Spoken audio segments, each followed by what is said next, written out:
are you doing, my dear project managers? I'm very, very happy to see you. And just as I promised, I am recording our week 3 class for today. And I'm going to explain everything we're going to be doing. The good thing about having a recording is that you can stop and pause at any time if you need to take notes, because you have to take notes, remember? I'm going to be sharing the presentation here along with the video, but also you're going to find the presentation under week 3. So I'm going to be explaining what we're going to be doing.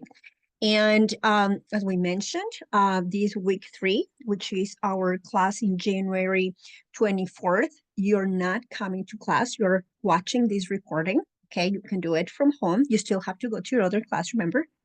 And I suggest you watch this class either Friday, Saturday, Sunday, at the latest, because the whole recording is going to be about an hour, okay, an hour, probably an hour, 20 minutes, an hour and a half. We have a lot to cover.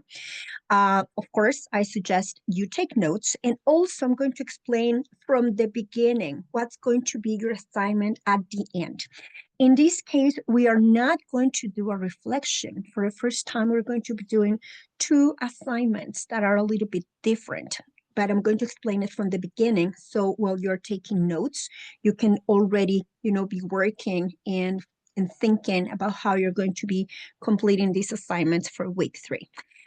So remember, the whole objective of covering this class on your own is to get organized, to also learn how to be independent. It's very important that our project managers learn to be independent, follow instructions, of course, but also try to be problem solvers, right? You're going to have to think about how am I going to do this, also reading instructions and following instructions. As I already mentioned, under week 3, you're going to find the presentation. You're going to find one section for you to upload your class notes, as we always do. And then you're going to find 2 sections for 2 very simple assignments that you will have this week. Now, I also have news to share. Our week 4 class is going to be a very special class. Why? Because we're going to have the visit of our head of department. Dr. Andy Selwood is coming. He's coming to evaluate me, how I teach the classes, but he's also there in case you have questions, in case you have suggestions, anything you want to share with him. Also, something that is going to be happening, and it's very important you understand, you're going to be receiving an email from Vancouver Community College. And I'm going to let you know a little bit under week 3 how this email is going to be addressed to you, because you're going to be asked to evaluate my classes. Okay, and it's mandatory for all our students to do so, but you're going to do it next Friday. Okay, so I'm just giving you some heads up so you get ready. Make sure to be punctual also next class. And I'm going to start now sharing our presentation. Okay, so let me begin. And of course, just like with every class, this is our class for week 3. January 24th, even if you watch it before or a little bit later. And just like every class, we acknowledge that we're situated on the unceded traditional territories of the Musqueam, the Squamish, and the Tsleil-Waututh nations, to which we are forever grateful. And your attendance is going to be based on your class notes. Okay, so once you finish watching this class, and remember, your class notes is keywords, key phrases, things that you find important, because at the end, you're going to have access to the presentation. But it's always important to make sure you're taking notes of key notes, information that you find relevant. And based on those key notes is how I'm going to be taking your attendance for week 3. Okay. Now, what we learned last class, we learned a lot. Remember? I know. And I have to give you a suggestion. I know you're starting to get overwhelmed because in all your classes, you're being presented with so much information. So I just wanted to share with you that be patient with yourself, okay? It's a lot of information, but at least in my class, I don't expect you to memorize everything. Remember, we have said before that in most of our classes, exams, quizzes, etc., you're going to do it with your notebook opened, right? Why? Because we don't want you to memorize things. We want you to understand things and be able to use this information to solve real situations, to solve real problems, to put in practice your critical and creative thinking, problem solving, etc. Therefore, it's very important that you go back and, if it's necessary, check some of the previous presentations. So if you have any questions, I need to make sure to answer those questions before our midterm. Something else, remember I told you we were going to have a quiz next class? Well, we're not going to have a quiz because since we're having Andy's visit, Dr. Selwood visit, we have to cover material, we have to review, so we're going to be doing other activities. But don't worry, not having a quiz, okay, it's not bad or anything. A quiz is supposed to be a practice. So we'll decide next week together if we still want to have the quiz with the notebooks open, okay? So we'll decide that, okay? But we'll talk about it next class. So this is what we learned last class, a lot of information. And your assignments, I have already checked some of your assignments, and I really appreciate that you have done a very good reflection and you have done a good research.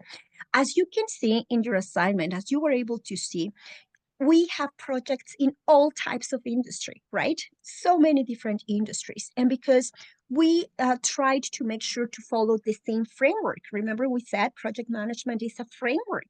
Something that we're going to learn today is how we're going to adapt those rules, those functions, those steps to different industries, all right? Now, this is also a very nice reminder. Put it there. If you haven't caught up on finishing your LinkedIn learning on project management foundations, it's okay. I extended the end of this course for you until week 6. So we have still 3 more weeks to finish, because remember, I don't want you to rush through the course. I want you maybe to take 1-2 sections, maybe 15, 20 minutes every week. Try to take notes, try to learn from it, because it's a lot of information and I wouldn't like you to get overwhelmed, okay? Same with the student success modules. Remember, I asked you, please, it's important that we finish at least 1 module again from here until our midterm. Why? My suggestion is that you maybe try to take the module on oral communication skills, or maybe the one on presentation skills, teamwork, because we're going to start working in teams. We're going to start working in presentations starting next week. Okay, so this is again a suggestion and is based on your independent learning skills. Now, what we're going to learn today is also a lot of information. We're going to talk about project life cycle. We're going to talk about the developmental approaches that we have in project management. We'll talk about the project phases, although we might leave maybe this phases section for next class because it's a little confusing and I'd rather explain it to you in person. So we might leave this pending. We're going to talk about project boundaries, right? And we're going to talk about the PMBOK, which is very interesting, very important. Remember, I'm going to ask you to also Google things, go to ChatGPT, just like we do in the class, right? If you need or you believe it's necessary for you to pause this video, that's the wonderful thing about having a video, that you can pause it to take notes. We'll talk then about the 49 project management processes in the PMBOK. Don't worry, I'll let you know what PMBOK is. The 5 process groups, the classification 1 and classification 2. We have different classifications for the PMBOK. And we'll talk a little bit, I'll ask you to do some research how the PMBOK has evolved over time. And as I will explain, for those of you looking to get a certification, the PMP, Project Management Professional Certification, or the CAMP, a Certificate Associate Professional in Project Management, also you will need to learn this because this is part of the exam. We will also talk about the 10 knowledge areas in the 5 process groups. And finally, some of the deliverables of the 49 project management processes. And finally, we will compare project management plan with documents. So we have a lot of information. Now, before we begin, I'm going to explain to you what's going to be your assignment. Why? Because as you take notes and as you listen to me presenting the topics, maybe you can already draft a little bit some of the information that I'll be sharing. Why? Our assignment one during this week is going to be for you to organize all the information, okay, from this class. You will create a mind map. And in this image, you can see some examples of mind maps. So this mind map has to be done either in a blank sheet of paper. It can be done in your notebook also if you'd like. But as you can see in the examples, we need colors, right? Because colors help us categorize. And categorizing information is actually going to help us remember all the different information, but also it's going to help us put the information in the different sections where they belong. So it's easier for us to understand all this information, but also to put it into the framework where it belongs. Now, there's no mind map that is going to be equal or similar to any other, because that is your personal perspective on all the information that I will be sharing, okay? Now, no electronic version, right? And I will explain again, the reason for this is because when we create something, when we put our effort, our creativity into something we create with our hands, it's not only for you to remember the information, but it's also one way to memorize, to learn, to connect, to make connections. So use your creativity, get your colors, your crayons, your markers, whatever you believe you need. And you're going to organize the content of today's class. That's going to be your first assignment of this week. No definitions, no concepts, just keywords, remember, and key information. These are examples. Also, if you don't know how to create a mind map, because maybe you have never done one before, I suggest to look for tutorials. You can see there's one example I posted, I shared here, 8 creative mind map ideas. You can find tutorials online, and that's also part of the independent learning. If you don't know how to do something, find a way to learn how to do it, okay? And again, this is completely personal, completely individual. You're going to take a picture of your mind map, and you're going to upload this picture, is either as an image or as PDF, don't worry, on Moodle week 3. And I have extended the deadline until Thursday, next week. Exactly. You have, well, today, I'm recording this on Thursday. Today here is Thursday, January 23rd. So hopefully I will be sharing this tonight or tomorrow, Friday morning. So you will have 7 days to do so. But the most important thing, you need to bring your mind map to class next week. Why? Because we're going to begin our class by you sharing and presenting how you created your mind map with other members of our class. Remember, Andy, our head of department, is going to be there. So it's very important for you to bring your mind map so he can see how creative you are, right? And he can see also how you interact with your classmates to share your ideas and your thoughts. Again, there's no right or wrong answer how to do this. And the mind map then is going to be about this class. Okay? Okay, I hope I have been clear. That's assignment number 1.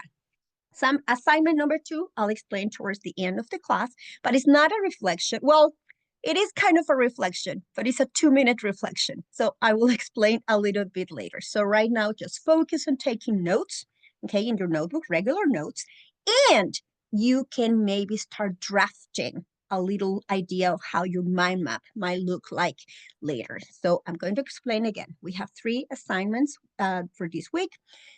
Class notes, you upload your class notes, mind map, okay, which you can do later using your notes if you want, and assignment number 3, which is kind of a 2-minute reflection that I will explain towards the end of this class, okay? I hope I was clear enough. If not, I will repeat the instructions again towards the end of the class. So welcome to week 3 lesson. And well, I already mentioned what we're going to cover, but we always begin with a little review, right? So next week, I'm going to start asking you, so make sure this is in your notes. What is project management, right? So all this is information that we have already covered. So project management is a combination of system processes and techniques used for planning, organizing, tracking, and controlling project resources within the constraints of a project. We're going to talk about those today. Time, cost, resources to achieve customer satisfaction. Also, try to remember what is the definition of a project, okay? Because I will also ask you that next week. Remember, you can go back to your notes and make sure you have your definition clear there. Very good. So in this is just a review. We already understood that this definition has different sections. Application of knowledge. Knowledge is all the technical information, scheduling, finances, how to do contracts, how to do risk management, how to do planning of not only risk, cost, budgets, etc., etc. I know you're going to be actually learning that in so many of the different classes you'll be taking with us. Second section are the skills. Remember, we said that's why the development of skills for you project managers is so important. Negotiation, critical thinking, problem solving, communication. We need to make sure that you can communicate exactly the way I'm communicating with you, because that's what we expect from every graduate of our project management diploma. And finally, the tools and techniques. Decision making, qualitative and quantitative data analysis, information systems, etc. So this is a very quick review.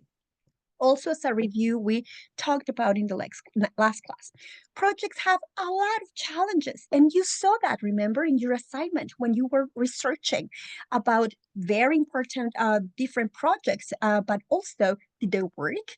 How? Maybe they didn't work, right? And we realized there are so many challenges in projects. So the first one is that they have a limited time, remember? So if we said a year, it's a year. Even if we say 5 years, well, it's 5 years. But many things can happen in those 10 years or in those 5 years or in that year, etc. Now, we also have funding or budget that is limited. I wish we could all have unlimited budget, but that's not the reality. The reality is that is always a limitation. We also have limited resources, equipment, material, people, human resources, engineers, carpenters, painters. We cannot have everyone available, right? So that's a limitation too. Priorities may also change in time. I think I mentioned, imagine after a pandemic, so many things happened that priorities had to change, right? Customer expectations may also change. Maybe the result or the deliverable that we were planning to have at the end of the project maybe changes a little bit. Maybe the client says, you know what, instead of the web design that I asked for, I also need an app. So let's focus more on the app. Oh, then we have to adapt. So that's another challenge that we may have in the middle in the middle of working in our project. Scope of work may not be very well designed. That's why scope is so important. What are going to be the limitations, but also what are those achievements we must reach? And the scope must be very, very clear. Environmental changes, we already talked about that. Many things can change, right? Around us, the environment, the economy, transportation. I know we have all seen that happening.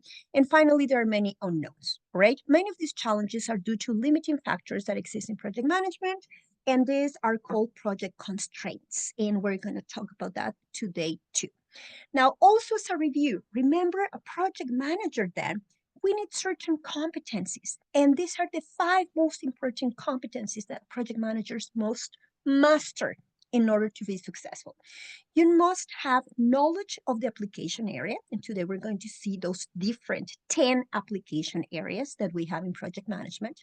You must also know about the standards and regulation in industry, meaning, well, what industry are going to be specializing in? Remember in your assignment, you saw there's mining, but we also have technology, but we also have construction, we also have agriculture, we have limited types and we need to become experts in that industry that you would like to, maybe professionally speaking, you would like to develop, right, in the future.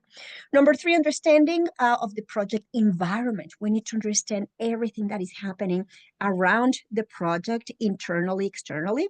We also need to have the technical knowledge, right? That's why you need to be experts in all the different areas related to project management. And finally, the interpersonal skills. Remember, communication, negotiation, leadership, etc., etc. So this is a very quick review. And remember, project team members, such as project coordinators, project assistants, team members, and specialists, and contractors are the roles that help a project manager. So you may have any of these roles, or you can be actually the project manager in charge of your whole team. And as final part of our review, remember we also have hard skills and soft skills that project managers need to be able to master, right?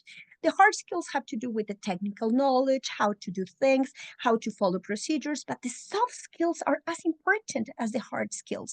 And these are communication, leadership, conflict resolution, empathy, adaptability.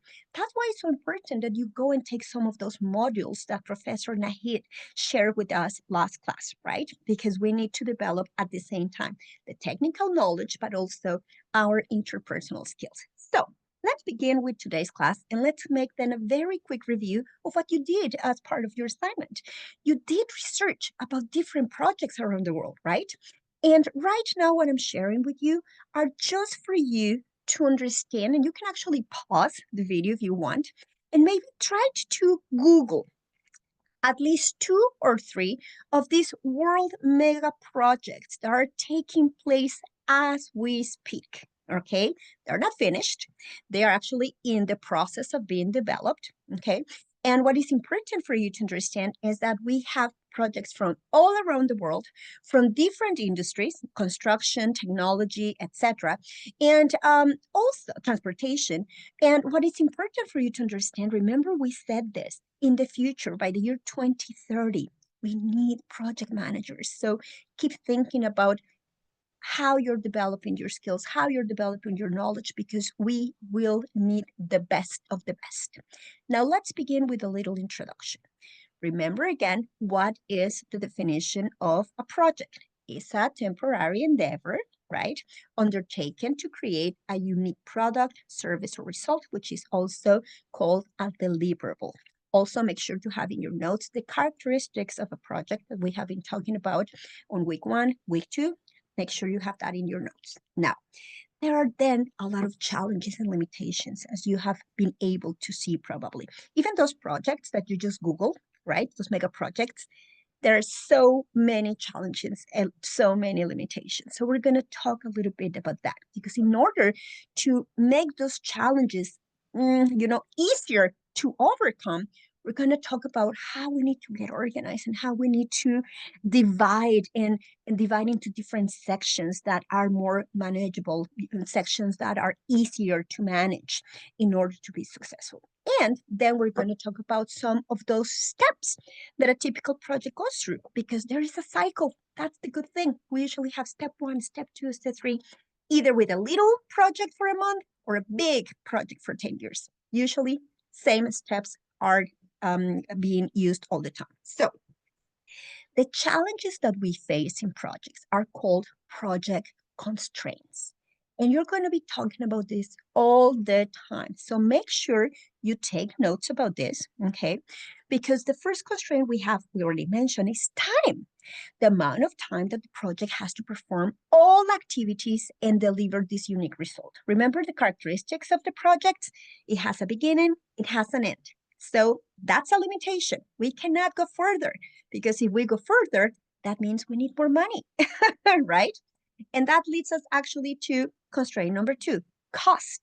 Cost is also a constraint, a limitation. Try to think of the word constraint as a limitation.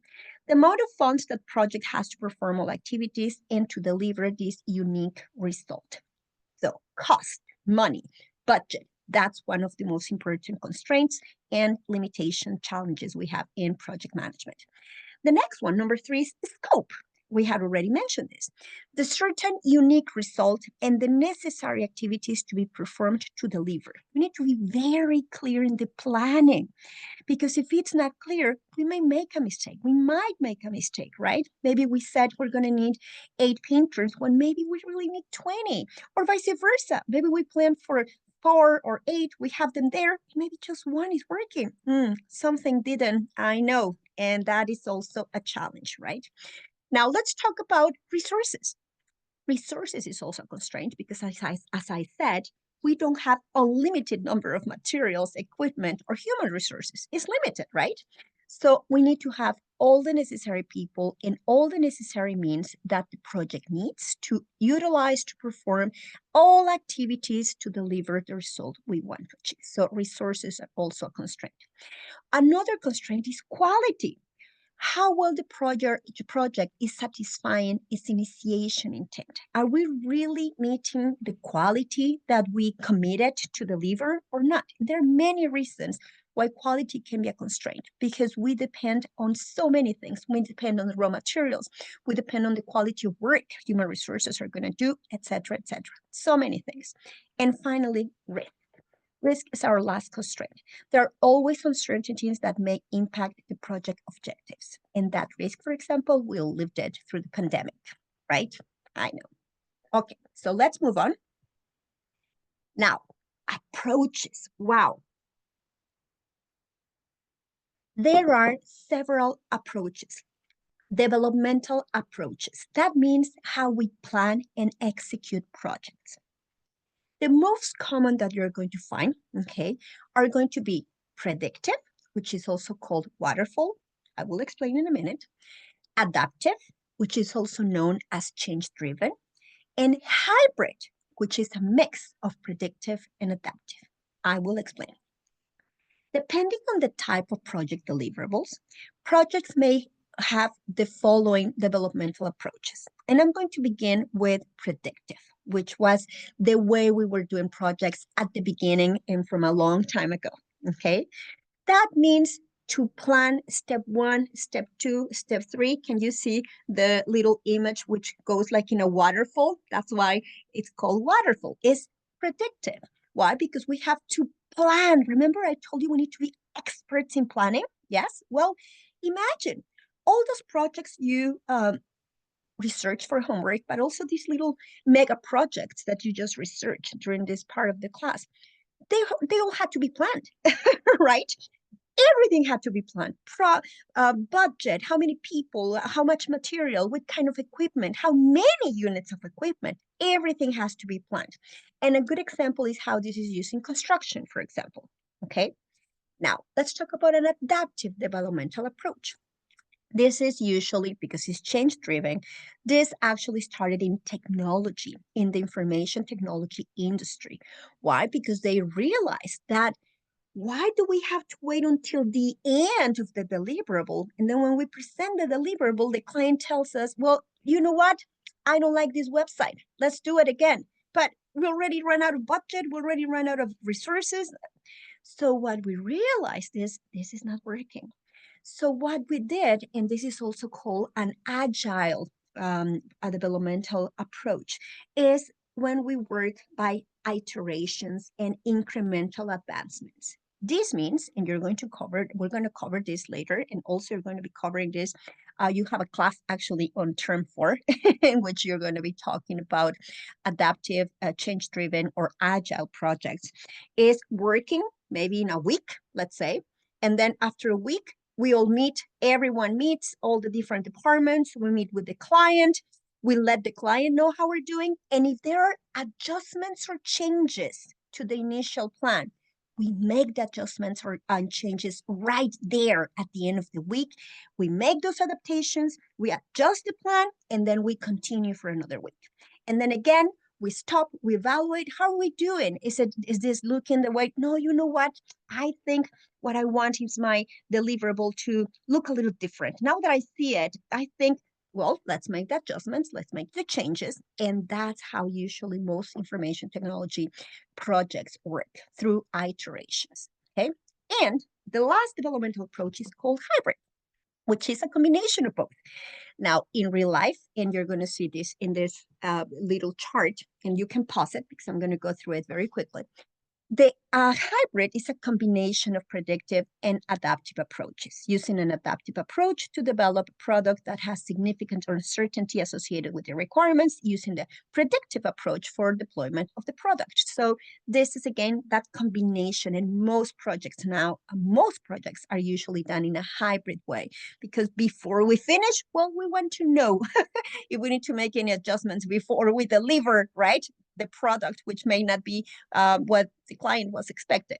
So you can pause this slide if you want to take some notes. So predictive, waterfall, everything is defined from the beginning. Scope, budget, schedule, everything is defined from the beginning. And as you can see, we have construction, energy, infrastructure. Those are usually the projects where it is used, this developmental approach is used the most. But adaptive, as I already mentioned, iterative, initially build overall product, then refine the weak ideas, but incremental. We build each individual area one at a time. So again, this is service, for example, information technology, developing products of high volatile markets, like right now, artificial intelligence, software, things that are changing all the time. And the focus is to receive feedback. Whereas the predictive, the focus is to influence and control the change from the beginning. So everything is more controlled, okay? Again, project managers choose the best approach to manage this project. And these are the different developmental approaches, okay? We will repeat this again. This is just an introduction. Now let's talk about the project and the product life cycle. All right. Remember when we talked last week about the difference between projects and operations? We said operations are the everyday. Yes, what happens every day, human resources, marketing, sales, production. Yeah, always the same. But projects are different, right? Because we have a beginning and an end. Okay, so let's talk about product life cycle first, which is at the bottom. And product life cycle, as you can see, for example, is research and development team, marketing team, finances, business analysis. So we do the research first. We state from the beginning, this is what our product is going to look like. Very good.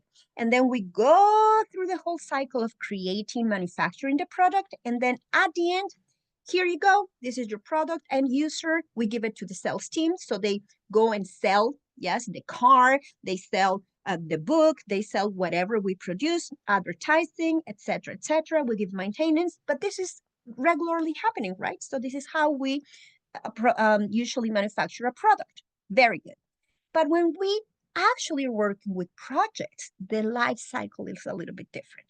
I'm going to read. Projects are selected after business analysis to deliver a specific need. Once the project satisfies the need for which it was initiated, the deliverable is handed over and the project is closed with the defined criteria, no more. So what happens with the project is the concept development studies, competitor studies, market research, customer survey, business analysis. So in the example of a software, right, that we want to create, okay, with all this information, now we know what our deliverable should look like. And when we go towards the end, well, it's finished. We go then to product advertising, selling, maintenance, warranty, etc. But we deliver the product, and that's it, right? We said we go to another product. I'm done here. However, when we have, in this case again, the product of the life cycle is different. The project is limited. Actually, you can see the arrows. Do you see the arrows? The ones in the product, they go beyond because these are operations that are happening all the time. Sales are always happening, maintenance are always happening, but in the project, we deliver, that's it, no more, it's over. Now, very important for you to take notes because I'm going to present the three most general frameworks for project life cycle. Okay, there are three. Depending on what is the source that you have, there is not only one specific, but the third one that I will present is the one that you will be using here at VCC in your postgraduate project management diploma, in which most of your teachers will be using. But we need to understand the other ones too, because every organization, every company is different, and they may use the life cycle a little bit different. They may call it a little bit different. So the first way to understand a project life cycle is defining how this project is going to be like, planning how we're going to build, deliver, execute all the activities we need, right, to deliver, to develop this deliverable that we need to do. Executing, which is actually action. Let's do the building. Let's make the building. Let's construct. Let's do the development, the web development, etc. And finally, closing. Closing is very important. So you can read right now, you can pause if you want this video, the defining stage. So you can take key notes, keyword notes about the keywords. The planning stage, right? About the executed stage, which is the longest. Question for your quiz, question for your exam. Which is the longest stage of the project is usually the execution, right? And finally, closing, okay, begins almost 3/4 of the way through the project and is fairly short, but it's also very important. Don't worry, we'll see the details in each one of them later, but you can also see under the chart. For example, in defining, we involve things like goal specifications, task responsibilities of people, and planning, schedules, budget, money, resources, how many cranes, how many liters of paint, how many painters, etc., risks that we may take, staffing, how we're going to have all the people to help us achieve this. Executing is while we are constructing, where we are developing. And here you can find status report, changes, quality, and forecast. How are we doing? And finally, in the closing, train the customer to use the deliverable that you're creating, right? Or train the customer to know the building that you just built, for example, if that is what you're doing, or the new house renovation that you worked in, etc. Transfer documents, release resources, evaluation, and recording the lessons we learned. This is super important, and we will be going back to these lessons learned in many of your other different classes, okay? Okay, what does the level of effort vary in a project? Could you please pause right now this video and Google, what is level of effort in project management?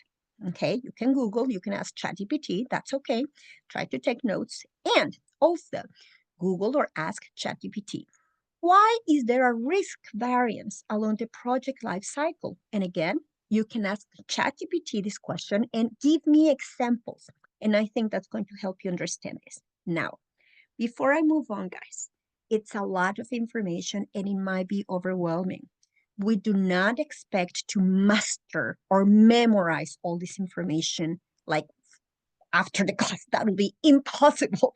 Actually, we're going to be repeating a lot of this information in many other classes. You might say, wait a minute, Ada told us about that, and now my other professor is also talking about that, right? Yes, that is done on purpose.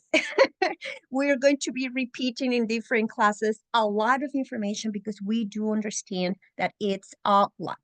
Now, I hope you already took notes about that. Now, this information comes directly from our Project Management Institute. And here they mentioned it's kind of the same phases, but they also name them differently. You see, for example, they say at the beginning, some of the most common names of the phases of the life cycle, project life cycle, feasibility from the beginning, right? Let's see if it's valid. Maybe we cannot move on. Maybe we cannot deliver. It's impossible. Okay, it's more specific.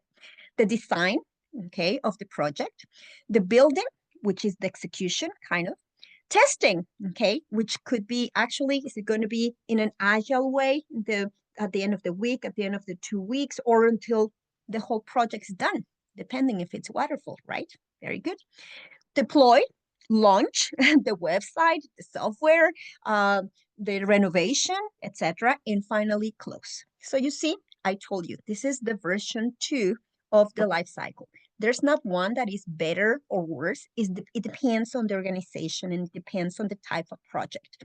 We already said there are so many different types of projects and so many different industries that we're going to learn something that is called tailoring. And I'll go to that. Tailoring is adapting from the whole framework and from all the tools and techniques, what suits our project better. So this is version 2 of the project life cycle. And finally, version 3. This is the one we're going to be using most of the time, but I wanted to present the other ones too, because you might see it. Actually, in our book, in our project management book, remember, you're going to see version 1, okay? And you can see more information about version 1. But this one, the project life cycle I'm presenting right now, initiation, planning, execution, monitoring and controlling, and closure, those are going to be the 5 project life cycle phases that we will be talking about in this class and in most of your other classes here at Vancouver Community College as part of your postgraduate diploma. Okay, very good. So again, however, depending on the specific methodology or project complexity, the number of phases might vary slightly. with some models, potentially including more detailed surfaces, but these are going to be the most general, okay? Very good.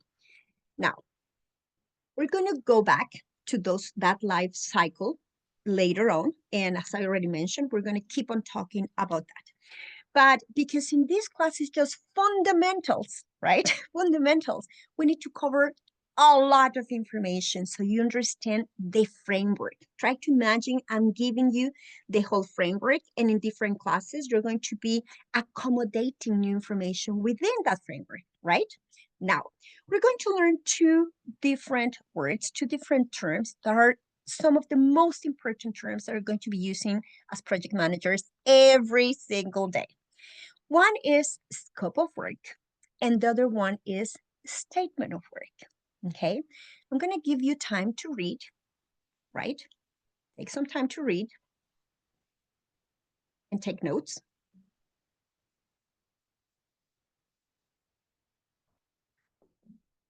So if I ask you, what's the difference or what's the relationship, right? Scope of work then is very detailed, you see? And I'm here sharing actually an example, right, of a scope of work. It's very specific, okay? Very specific. For example, it says basement theater room. What do we need? The item is this. We need a television. We need cables. We need a speaker. We need, right? So this might be probably, and you can see this, audiovisual design and installation incorporated. So this is probably related. This is a scope of work related probably to a renovation, right? Renovation of visual design, sound system, etc. Could be a theater, could be a movie theater, a theater, opera house, etc. So this is an example. And statement of work, okay, is usually a broader overview of the project that includes general requirements, general deliverables, some timelines, right, that are very important to note, the beginning, of course, and the end, and contractual terms. And here you can see that, okay, project name, sponsor, customer.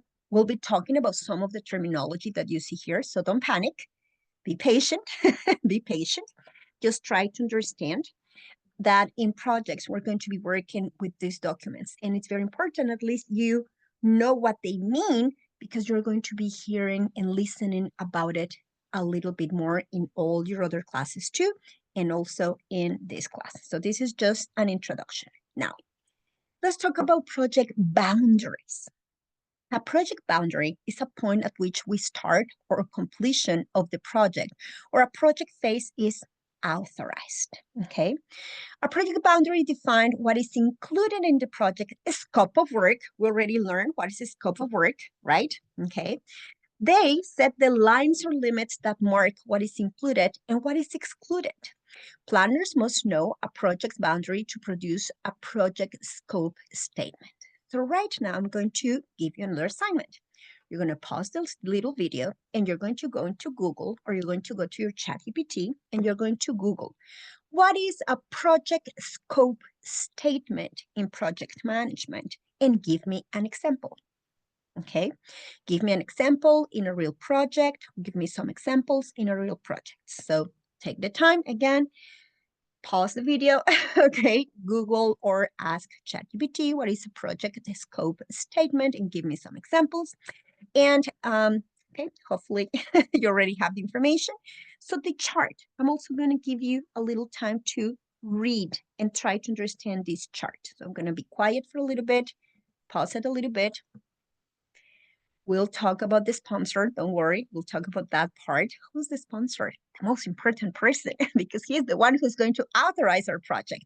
But don't worry. We'll be talking about our sponsor later. I told you it's a lot of information, but take it easy. Take it easy. We'll talk about specifically about each one of these elements in the upcoming weeks.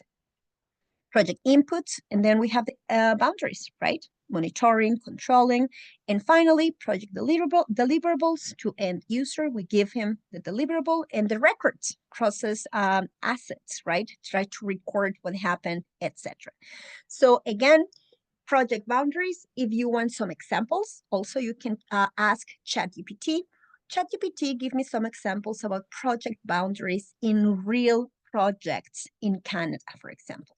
So pause the video, try to take a look at some examples that ChatGPT may be able to give you, and that's going to help you understand what project boundaries are. Okay? Very good. Okay. Now, we're almost coming towards the end of today's class. I know it's a lot, so be patient. Be patient, okay? Because when I said the end, we still have about 15, 20 minutes, all right? The PMBOK. What is the PMBOK? Question for exam, question for quizzes, and question for you, project managers. All the information I'm going to be presenting in the next slides is related to the Project Management Institute and that framework that we said we use in different projects around the world, remember, right? So the PMBOK, okay, stands for Project Management Body of Knowledge. Write it down and learn it. Project Management Body of Knowledge, not book. A lot of project managers make this mistake, okay? No, Project Management Body of Knowledge. And the PMBOK provides a detailed overview of the project management processes, along with guidelines to help project managers make wise decisions. By reading the PMBOK guide, new project managers, that's you, can improve their skills in cost management, human resources management, quality management, etc., etc., etc. Now, I have good news for you. Remember, we said that we're going to be saving $350 every week. So hopefully by the end of our program, all of you should be student members of the Project Management Institute, right? Well, the good news is this PMBOK guide is 250 pages long. You see, I know. But the good news is once you become a student member, you get your own copy of the PMBOK. Now, you don't have to memorize the 250 pages unless you're getting ready to pass your designation exam as a project management professional. So yes, if you're willing to become a certificated, designated project manager, making sure that the project management institute is giving you the support to say, yes, he's a professional, and we can confirm that he is completely an expert in project management, then you will have to memorize and learn the 250 pages. But don't worry, not right now. We need to understand, though, how those 250 pages are divided, okay? So let's talk about the PMBOK. As I already mentioned, the PMBOK is Project Management Body of Knowledge. The PMBOK in this case is the 6th edition that we're using. However, I believe they're already working probably in the 7th, okay? You will know once you join the Project Management Institute whenever they have an update on the PMBOK. And any update has to do with, you know what, we need to add more different projects, different processes, because everything is changing, and we also need to make sure we adapt to the changes and evolution of the industry, right? Different industries.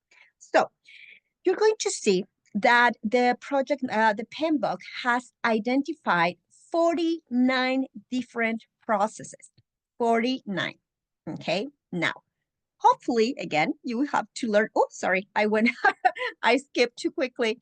Hopefully, you will learn those 49 project management processes, okay? But for now, you can use your notes. Don't worry, no need to memorize.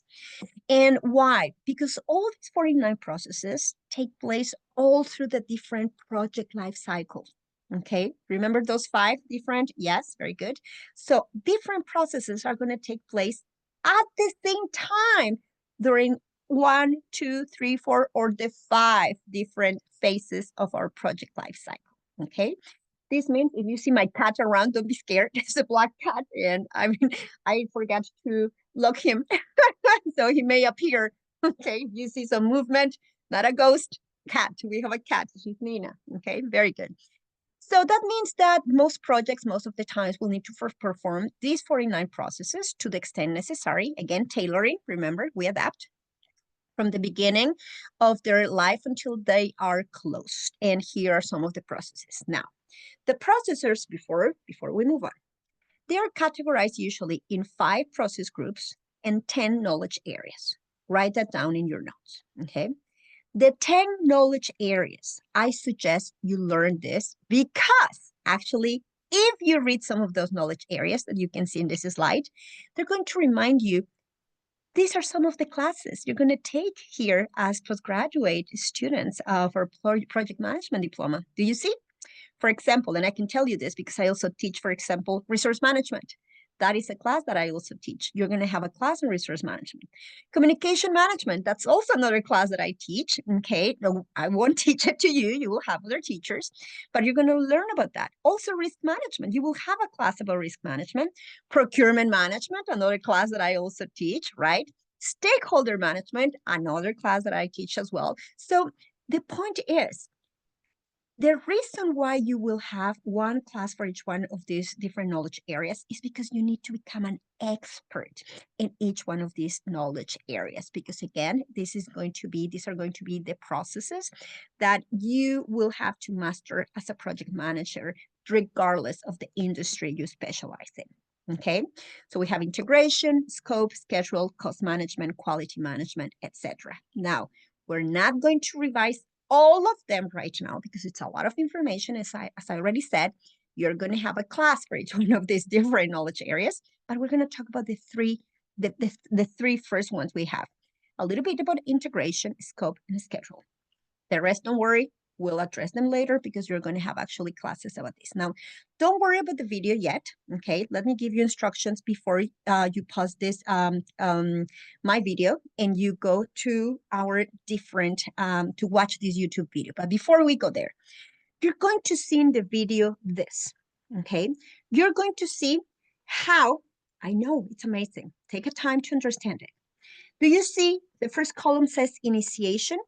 The second column says planning. Then we have another one for executing. Then we have another one that says monitoring and control. And then we have another one that says closing. Where have we seen this before? Right, the phases of the life cycle for project, right? So you see, everything is starting to make sense. Now, if you see the different, okay, sections we have also, we have integration, scope, schedule, cost, quality, resources, communication, risk, procurement, etc., etc. I didn't have the space to put all of them, but where have we seen all these different sections? The knowledge areas. I know. So it's starting to make sense, you see. In order for us to understand how the PMBOK divides the 49 processes that we have to master in order to achieve, complete a project successfully, regardless of the industry we specialize in, are divided and organized in the life cycle of a project, the 5 different phases that I was telling you about, and the different knowledge areas, right? Integration, scope, schedule, cost, quality, resource management, communication, risk management, etc. I recommend you start learning little by little those 10 knowledge areas because that you need to learn by heart by the end of our course, okay? Finally, remember we talked about tailoring. I know you're going to see this word all the time in all your classes because tailoring means how to determine appropriate project methodology, methods, and practices. And from all the framework that you're going to be experts in, then it's like you're becoming a master chef. Which ingredients am I going to use to make this dish the best way possible? And that's why you need to know about all the different ingredients so you know how to use those ingredients and actually put them all together for your project, right? Okay, now, before you watch the video, I'm going to go back to the video in a minute. I just want to give you instructions because you're not going to watch the whole video. First, even I am saying it here, the 49 PMBOK processes in detail, we cannot learn them. It's too much. And actually, I like this face because I bet many of you are already making this face right now, right? There are a lot of processes and it can be overwhelming. I know, I know. Okay, so don't panic. I don't want to scare you, okay? So we're only going to watch until the minute 6 and 15 seconds of the video. I'll go back to the video in a minute. Don't worry. So you're going to learn, okay? You're going to hear some of the information I already explained. And then until 6:15, don't go further for now, because it's a lot of information and I don't want you to look as confused, right? That little guy that we have in the presentation. So until minute 6:15, you're going to see an overall presentation and only a very quick, very brief explanation of integration management, scope, and schedule. We're going to leave it there for now, okay?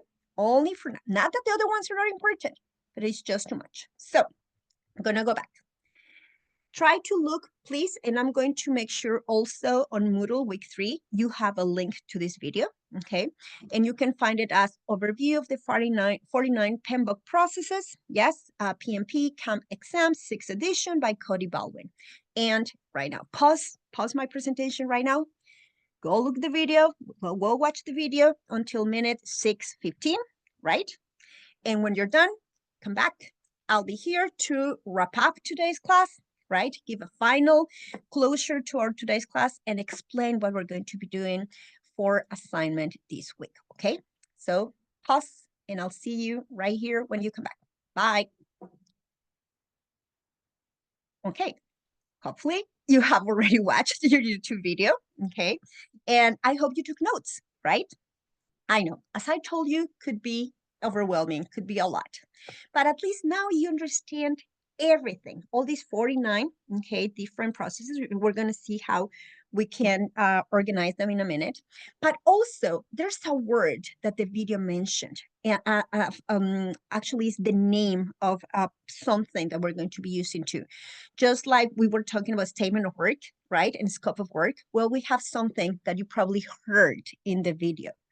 It's called a WBS, a work breakdown structure. Write it down because those are the 3 new terms, project management terms that we've learned today.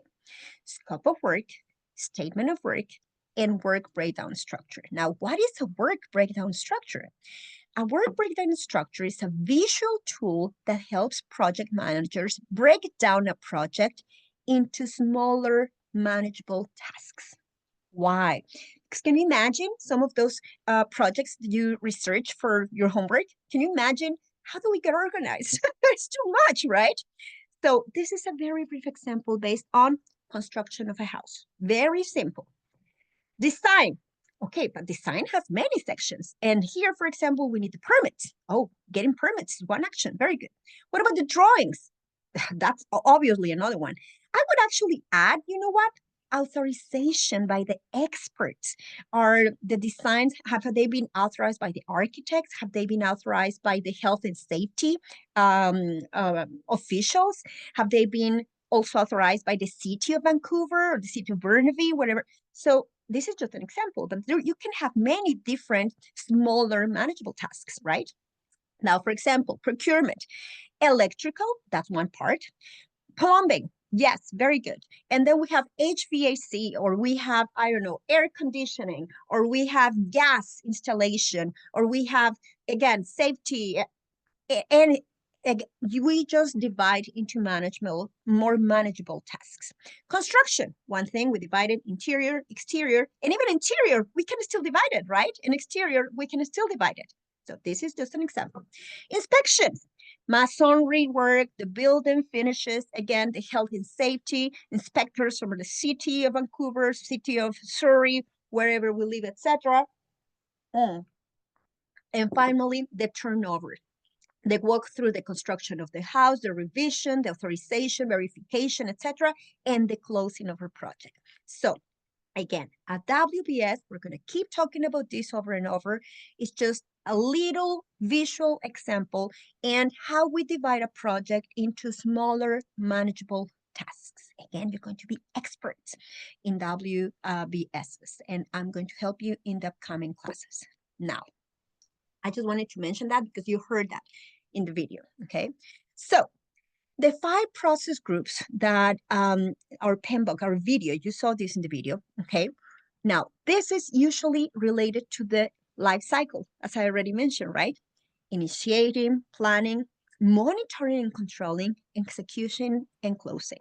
So do you see also how they present in this slide that monitoring, controlling go as cycles? You see the hybrid part that I was telling you about? You see?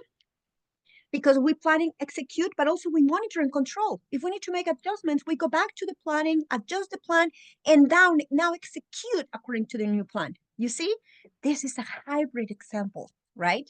So again, pause the video if you want. I'm going to give you time to read, okay? And this is a very good example then to understand. Classification 1 then is based on the life cycle of a project. That is classification 1, okay? PMBOK Guide 6th edition identifies 5 process groups that are logical grouping of its 49 processes by nature of the activities done in them. I hope you took notes. And the project management knowledge areas form the technical knowledge of project management that is expected for managing projects. So remember those 10 areas that I presented before? You have them in your notes, and I told you you're going to have a class for most of those different knowledge areas, right? Well, knowledge areas encompass what the project manager needs to know. You need to become an expert in those 10 knowledge areas, and that's why you're going to have classes, usually for each one of those knowledge areas. A knowledge area represents a complete set of concepts, terms, and activities that make up a professional field, project management field, or area specialization. And we have defined 10 project management knowledge areas, okay? And again, I'm just reading. They're also grouped within the perspective of expertise.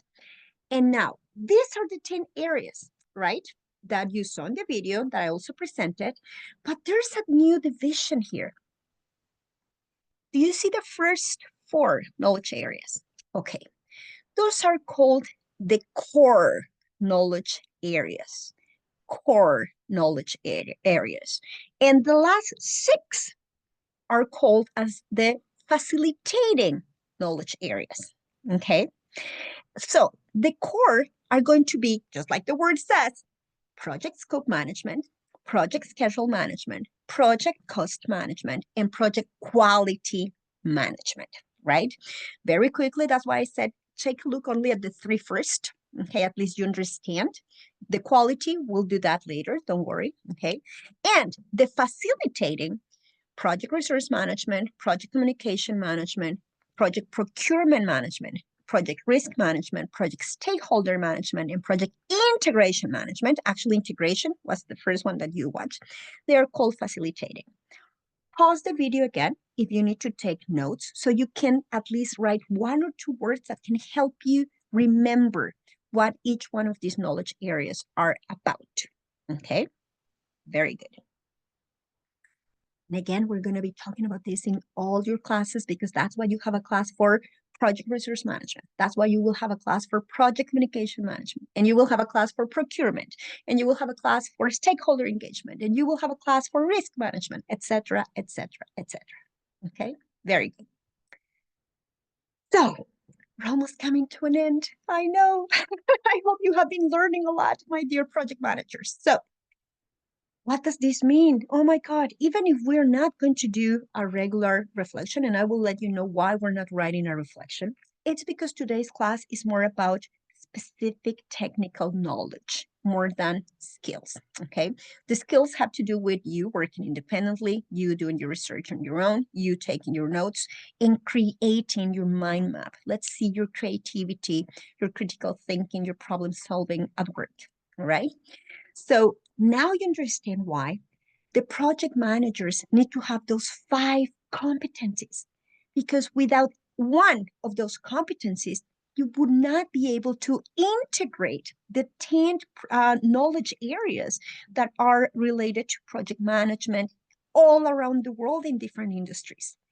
That's why we need you to be experts in those 5 competencies, remember? Okay. Now, what happens when each knowledge area is not adequately addressed? Well, then the project is not going to be successful. Either we're not going to finish it on time, we're not going to finish it within the budget, we're not going to be able to deliver what the customer hired us to do. So it is mandatory, it is necessary, my wonderful project managers, for you not only to be experts in the technical knowledge, but at the same time, be experts in your professional skills on how to use this information in the smartest way possible. And finally, A deliverable. Write this down. Again, this is another definition we need to memorize. A deliverable is defined as any unique and verifiable product result of capability to perform a service that is required to be produced to complete a process, a phase of a project. Tangible or intangible deliverables are produced by performing any and all of the 49 processes recommended by the PMBOK guide. The tangible deliverables include documents, okay, and part of the whole product. And the intangible deliverables may include updates, right? Very good. It is important to know, understand, and distinguish and keep updated all the documents that are produced during the life of the project. Documentation is going to be key, and write it down because you're just learning how important it is to document everything, register everything, have a record of absolutely everything. We'll keep going back to this later on. And finally, this is our last slide. Yay, we almost made it. Let's talk about the project management plan versus the project documents. We already said that documenting and registering information is super important. The project team, produce the project management plan and project documents during the life cycle of the project. But let's make sure we understand this. Pause the video right now so you can read, take notes, and I'll explain in a minute, okay? Go ahead, pause, take notes, and I'll explain. Oh, the cat's coming. If you hear a meow, that's the kitty. All right. Nini.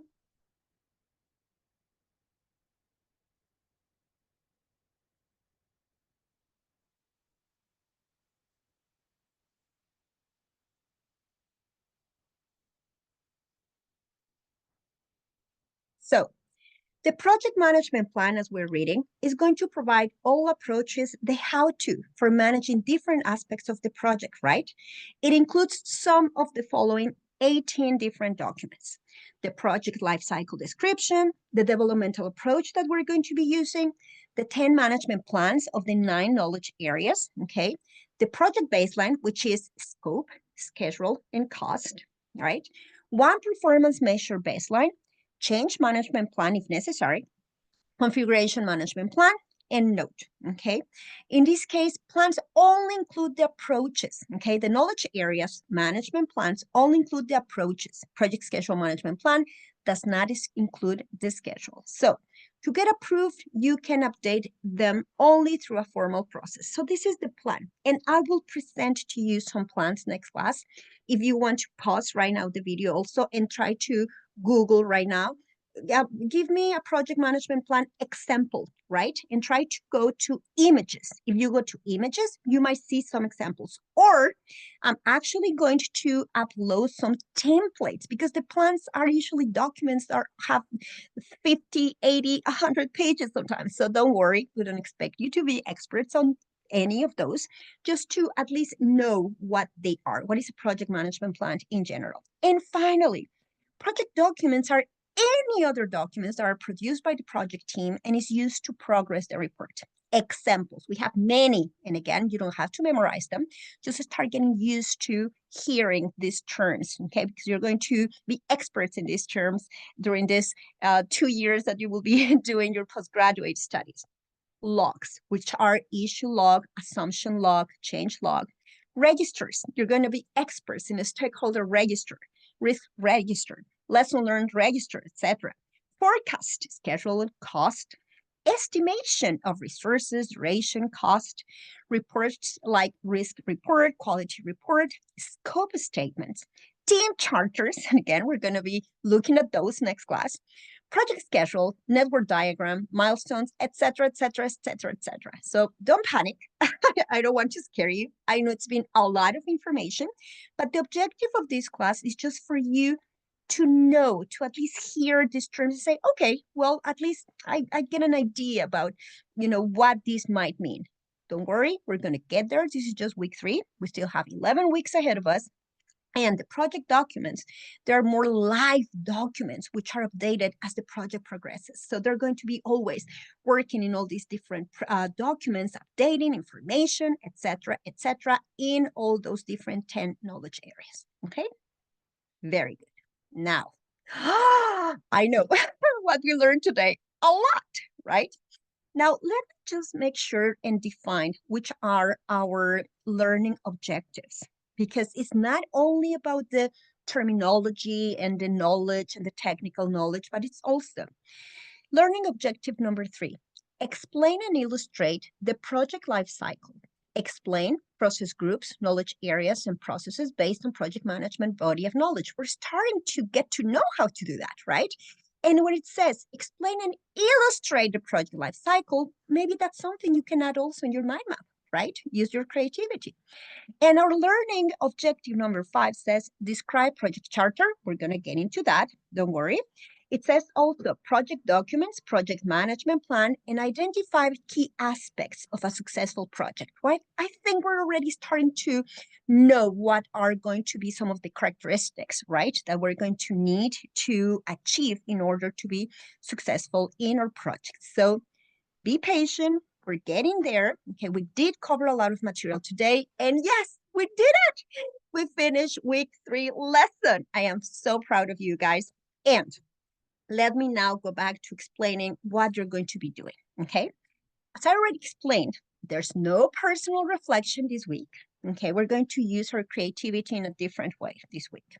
So number 1, okay, you're going to create a mind map, all right? Manually, not electronically. That's why I'm giving you some examples here.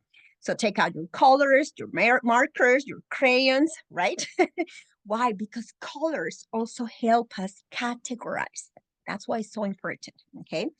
Organize the content of today's class from your personal understanding. There's no right or wrong way to do this. You need to be independent, right?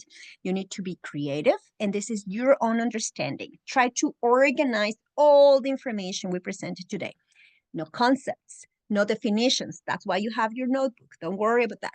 Keywords and key information. Now, what you're going to do once it's finished, you're going to scan your mind map, or you're going to take a picture of your mind map, whatever it's easier for you, and you're going to submit it into Moodle week 3. Okay, you're going to find assignment mind map, and I extended, as I said, the deadline. You have until Thursday next week.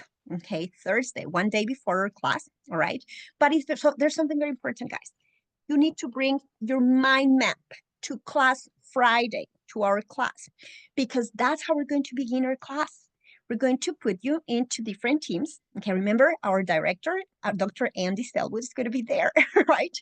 So be ready to share how you created your mind map.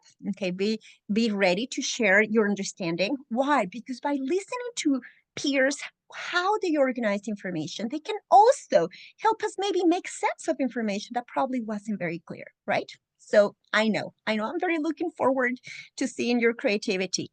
And ta-da, assignment number 2. I know it's going to be challenging, but it's going to be fun. Your assignment is to think. You can Google also, and you can also ask ChatGPT, okay, to help you think about what are the attributes of high-performing teams in project management. That's the topic. What should be the main characteristics? What should be the main attributes? High-performing teams for project management to be successful. What are some of the characteristics the members of a project management team should have, right? Because we already said, okay, we know the competencies of a project manager, but in a team, we need to have a variety, right, of different skills, different knowledge, different expertise, etc. That's what I would like you to think about. Now, you're also going to search the web on what is a team charter in project management. Also, try to look at some examples, and you're going to see, remember the tailoring? Different project charters, team charters are going to be completely different. There's not one single form that you can use all over in all industries. No. Tailoring, remember? We tailor, right? We adapt. So try to take a look at maybe 3, 4, or 5 different team charters so you get an idea. Now, your deliverable. This week, you're going to record yourself in a video. I know. You can use your cell phone. Don't worry. Okay. You're going to record yourself. Okay. Sharing your personal thoughts and conclusions about what are the characteristics of a good team. You can explain why you think this should be, okay, in project management. You can also share a little bit about what you think team charter is. And again, there's no right or wrong answer, don't worry, but this is important. No reading. Why? Project managers don't read, okay? When we talk about the competencies of project managers and skills, we never said you need to be a good reader, right? You need to be a good presenter. You need to be a good communicator. And that is speaking in front of your cell phone and saying, this is what I think, this is what I believe. I did this research and I found out that I'm understanding now that if me as a project manager, I need to have these skills. Well, in the team, we also need to have these characteristics, right? This is important. 2 minutes is the minimum of your video. So you see, it's not writing a reflection, but it's sharing a reflection, okay? In minimum 2 minutes. Please, no more than 3 minutes, because also synthesizing, summarizing, it's important. Now, this requires for you to learn how to upload videos on Kaltura on Moodle. I'm going to also share on week 3 the instructions, how you need to make sure your video must be recorded in an MP4 format. I repeat, MP4 format, how you're going to download it into your computer, and how you're going to upload it into VCC and then upload it into Kaltura. Now, this is important. The whole process of uploading a video on Moodle could take up to an hour. Why am I telling you this? Do not leave it until the end. Do not leave it, oh, I don't have internet. That's not an excuse. Oh, my computer's not working. That's why you have 7 days. Why? Because project managers are the best planners, organizers, and problem solvers, right? So don't wait until the end because there'll be no excuse. Make sure you upload your video on Moodle week 3. Again, I'm going to share some instructions, some tutorials. You can also watch tutorials online, okay, if you want to learn. And you're also going to submit your video Thursday before midnight, next Thursday, January 30th. Now, you don't have to present this, okay? This is individual submissions, right? And that's why I shared those little images, right? We have 2 students there speaking in front of the camera, kind of what I've been doing right here. And this also is an example of something, a skill that you also need to develop.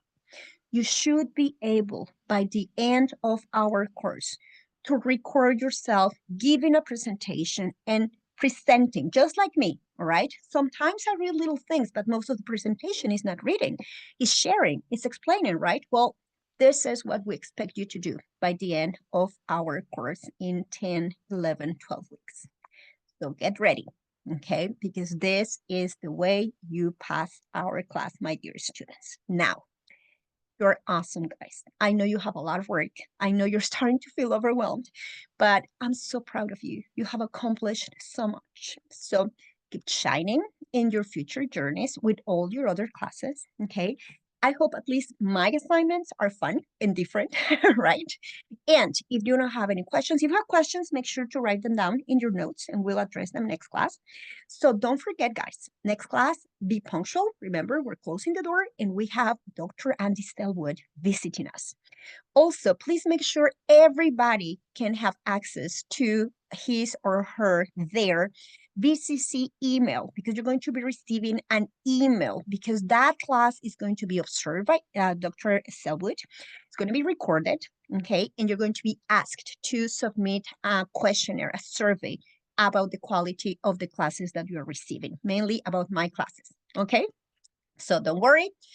Right now, take pictures of your notes, right? We said 3 things, right? Class notes, that's how I'm gonna take attendance, right? For week 3.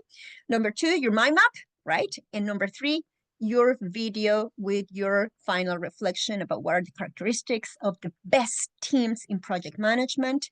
And hopefully this reflection will help us get ready for week 4, in which we're going to be talking fully about team charters and the characteristics of successful teams in projects, okay? Very good. Well, guys, it's been a pleasure talking to you. I hope you have enjoyed our class and I'll see you next week. Have a wonderful week. Bye. Thank you.